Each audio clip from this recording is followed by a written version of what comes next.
Hello everyone, this is my second lecture on the series of Indian Contract Act. In this lecture, I am going to discuss about what is consideration, what is agreement, contract, void agreement and voidable contract. So, let's start. Consideration is a price paid for something. ठीक, जैसे क्या होता है consideration कोई price होता है. जैसे आप कोई मार्केट में जाके कोई भी गुड बाई करते हो तो आप कोई प्राइस पे करते हो. तो जो आप प्राइस पे करते हो उसी को हम बोलेंगे वो कंसिडरेशन है. ठीक, उस कंसिडरेशन का जो डेफिनेशन आपका इंडियन कॉन्ट्रैक्ट एक्ट में दिया गया है वो ये है कि when at the desire of the promisor the promisee और any other person has done or abstain from doing or does or abstain from doing or promises to do or abstain from doing something, such act or abstinence or promise is called as consideration for the promise. कितना tough definition है लेकिन मैं इसको बहुत easy language में समझाऊंगा आपको. क्या है कि when at the desire of promisor होता कौन है. जैसे कोई पर्सन ऑफर करता है, ऑफर करने के बाद जो सेकंड पर्सन होता है जिसको ऑफर किया जाता है वो एक्सेप्ट करता है तो वो एक्सेप्टर हो गया. एक्सेप्टर होने के बाद वो प्रॉमिसी में कन्वर्ट हो जाता है और जो ऑफरर रहता है वो हो गया प्रॉमिसर आपका.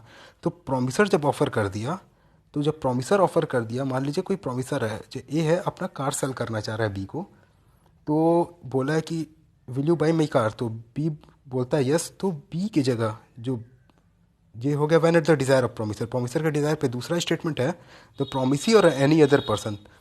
प्रॉमिसी या कोई और थर्ड पर्सन. ठीक, अगर कोई कंसिडरेशन पे कर रहा है तो वो हो गया आपका कंसिडरेशन. या तो वो या कंसिडरेशन पे कर रहा है या कोई काम करने से मना कर रहा है. जैसे क्या है कि ए है बी है, दो पर्सन है. ए बोल रहा है कि you will not file a suit against me. ठीक, तो मैं आपको इतना रुपया दूंगा. ठीक, अगर आप नहीं फाइल करोगे तो या तो ए की जगह या तो ए खुद पैसा दे दे या फिर सी दे दे. तो इसी को बोलेंगे ये एब्सटेन फ्रॉम डूइंग हो गया, किसी काम को करने से रोकना. ये इसमें है, ये क्या है एब्सटेन फ्रॉम डूइंग और डज और एब्सटेन फ्रॉम डूइंग मतलब क्या है, ऐसा कोई काम जो पहले किया हो या अभी कर रहा हो. इसी तरह डू और एब्सटेन फ्रॉम डूइंग या डू और एब्सटेन फ्रॉम डूइंग समथिंग या अभी किया हो या कभी फ्यूचर में करेगा. ठीक, तो उसका जो कंसिडरेशन पे होता है उसी को हम लोग कंसिडरेशन बोलते हैं. कंसिडरेशन क्या मेनली क्या होता है, ये जो हम लोग कोई प्राइस पे करते हैं किसी चीज़ के लिए उसी को कंसिडरेशन बोला जाता है. उसके बाद आपका आता है कुछ इसेंशियल इंग्रेडिएंट्स है कंसिडरेशन के लिए.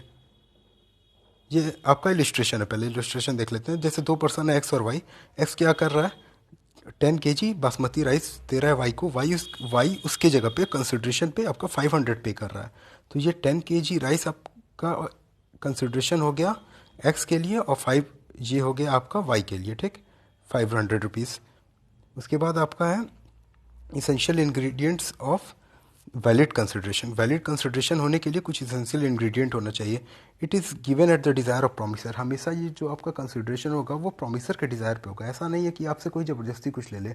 आप नहीं चाहते हो अपनी कार बेचना, लेकिन वो सामने वाला पर्सन आपको 5 लाख रुपीज़ दे के ज़बरदस्ती आपसे कार ले रहा है, तो ये प्रोमिसर के डिज़ायर पे नहीं हुआ. कंसिडरेशन वैलिड कंसिडरेशन जो होगा वो हमेशा प्रोमिसर के डिज़ायर पे होगा. फिर उसके बाद जो आता है it may move from any person, मतलब कंसिडरेशन कोई पे कर सकता है, या तो एक्सेप्टर खुद पे करे या एक्सेप्टर की जगह थर्ड पर्सन कोई पे करे. ठीक, और ये कंसिडरेशन आपका पास्ट में भी हो सकता है, प्रेजेंट में भी हो सकता है, फ्यूचर में हो सकता है. पास्ट में क्या है, जैसे कि आप कहीं रोड पे जा रहे थे, आपका कोई वॉलेट गिर गया. ठीक, और कोई पर्सन उस वॉलेट को ला करके आपको वापस करता है.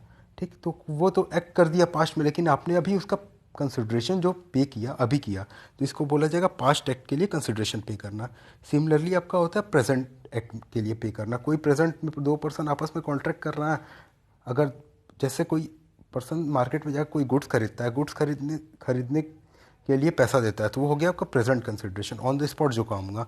फिर फ्यूचर कंसिडरेशन, मतलब कोई पर्सन बोलेगा कि आप फ्यूचर में काम करना, उसके लिए मैं फ्यूचर में कंसिडरेशन पे करूँगा, तो वो हो गया आपका फ्यूचर कंसिडरेशन. तो कंसिडरेशन आपको प्रेजेंट भी होता है, पास्ट भी होता है और फ्यूचर भी होता है. और कंसिडरेशन क्या, फोर्थ पॉइंट क्या, कंसिडरेशन रियल होना चाहिए और मतलब कोई वैल्यू होनी चाहिए उसके लॉ में. ठीक, ऐसा नहीं है कि आप किसी से बोलो कि आप मेरे लिए ये काम करो, मैं आपके लिए कोई इम्पॉसिबल एक्ट करके दिखाऊंगा, मतलब कि जादू जादू कर दूंगा या आपके लिए चांद तारे तोड़ के ला करके दे दूंगा आप, तो ये कोई रियल नहीं है. ठीक, और उसके बाद कंसिडरेशन लॉफुल होना चाहिए, मतलब ऐसा कोई कंसिडरेशन आप पे नहीं कर सकते। मतलब आप कोई कॉन्ट्रैक्ट कर रहे हो कि आप किसी को 10,000 रुपये दे रहे हो, आप वो उससे आप कोई ड्रग्स ले रहे हो, तो ड्रग्स जो है वो लॉफुल नहीं है किसी से ड्रग्स खरीदना, ठीक। ये ड्रग प्रोहिबिशन एक्ट में आपका बैन है, इसीलिए कंसिडरेशन लॉफुल नहीं है। कंसिडरेशन की कुछ वैल्यू होनी चाहिए लॉ में, भले ही वो एडवोकेट वैल्यू ना हो, ठीक। जैसे कि कोई ए पर्सन है, ठीक, वो उसके पास कोई रेसिंग हॉर्स है और वो उस रेसिंग हॉर्स को बी को बेचना चाह रहा है। बी क्या, भले ही एक ही मर्जी है, भले वो 10 लाख का हॉर्स उसको 10 रुपये में बेच दे, 100 रुपये में बेच दे, लेकिन उससे तो कोई कंसिड्रेशन ले रहा है, ठीक। 10 रुपये ही कंसिड्रेशन ले रहा है, लेकिन 10 रुपये आपका कंसिड्रेशन है।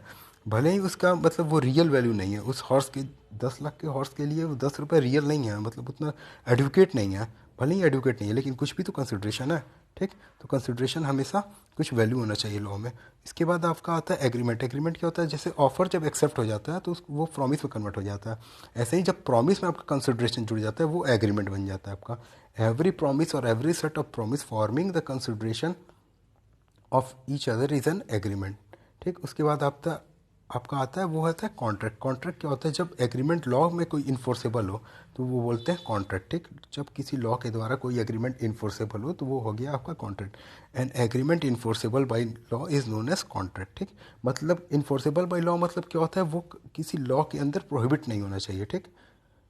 उसके बाद आपका आता है वॉइड एग्रीमेंट। वो एग्रीमेंट जो किसी लॉ के द्वारा प्रोहिबिट हो, मतलब किसी लॉ के द्वारा इन्फोर्सेबल ना हो।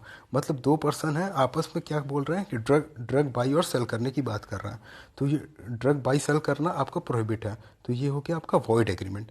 हमेशा वॉइड के साथ एग्रीमेंट यूज़ होता है, हमेशा वॉइड एग्रीमेंट होता है, ठीक है। कॉन्ट्रैक्ट वॉइड टर्म नहीं यूज़ होता है, हमेशा जो भी यूज़ होगा वॉइड एग्रीमेंट टर्म यूज़ होगा। ये बहुत डिटेल वाली चीज़ है, इसको कभी बाद में जानेंगे। उसके बाद है आपका वॉइडेबल कॉन्ट्रैक्ट आता है।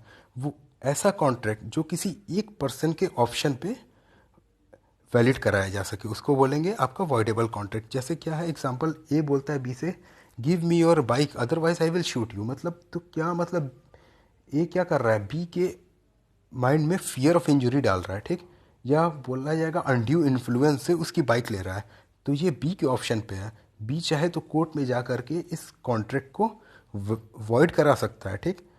अगर वॉइड करा दिया तो कोर्ट क्या करेगी, इसका बी को उसका बाइक वापस करा देगी और ए को उसका पैसा दिला देगी, और उसके बाद ये कॉन्ट्रैक्ट वैलिड रहेगा ही नहीं, वॉइड हो जाएगा, ठीक। अगर बी कोर्ट नहीं गया तो फिर ये वॉइडेबल कॉन्ट्रैक्ट वैलिड कॉन्ट्रैक्ट माना जाएगा, ठीक है। Thank you. अगर अच्छा लगा हो तो please like share and subscribe करें।